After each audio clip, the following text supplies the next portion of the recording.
सभी चिंतनशील बंधुओं को मेरा अभिवादन। मेरे चैनल अमृत विचार में एक बार फिर आप सभी का हार्दिक स्वागत है। जिन लोगों ने अभी तक मेरे चैनल को सब्सक्राइब नहीं किया है, वो कृपया मेरे चैनल को सब्सक्राइब करें और शेयर करें, जिससे मैं ये जानकारियाँ ज़्यादा से ज़्यादा लोगों तक पहुँचा सकूँ।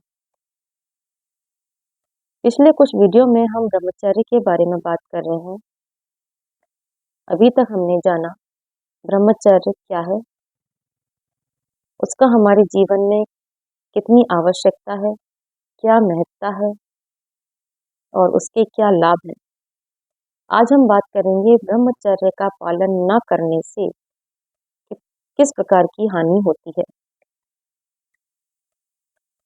ब्रह्मचर्य को नष्ट करने से आधि भौतिक, आधि दैविक और आध्यात्मिक तीनों प्रकार की हानियां होती हैं।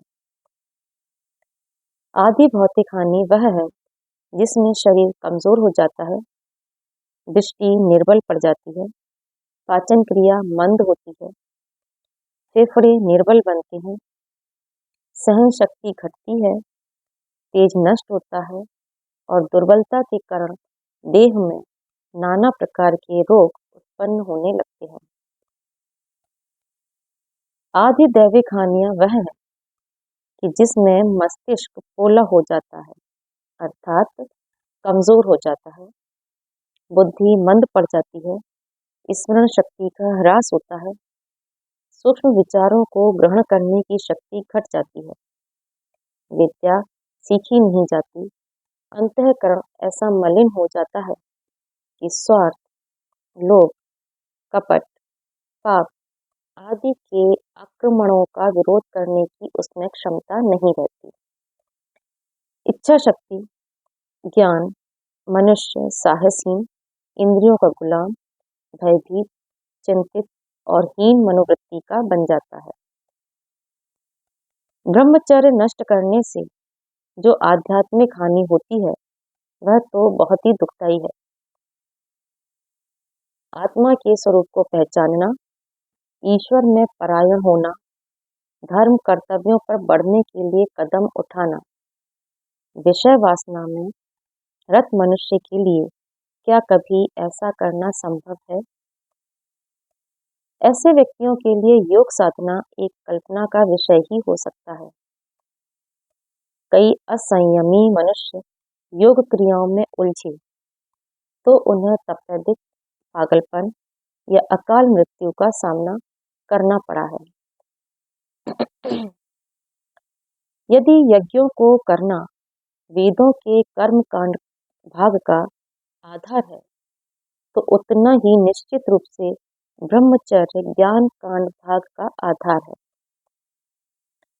मेरा यह सब कहने का उद्देश्य यह है कि आपको यह समझा सकूं कि हर राष्ट्र के जीवन का अपना एक नैतिक लक्ष्य होता है और उस राष्ट्र के शिष्टाचार और रिवाज उसी उद्देश्य की दृष्टि से समझे जाने चाहिए। पाश्चात्यों को उनकी आंखों से देखा जाना चाहिए, उन्हें हमारी दृष्टि से देखा जाना और हमें उनकी दृष्टि से देखा जाना दोनों ही गलत है। हमारे जीवन का उद्देश्य उनसे ठीक उल्टा है। छात्र के लिए संस्कृत का शब्द ब्रह्मचारी है, जो कि कामजित शब्द का पर्याय है, अर्थात वह जिसका उसके काम वेग पर पूरा नियंत्रण है। हमारे जीवन का लक्ष्य मोक्ष है। वह ब्रह्मचर्य या पूर्ण संयम के बिना कैसे पाया जा सकता है।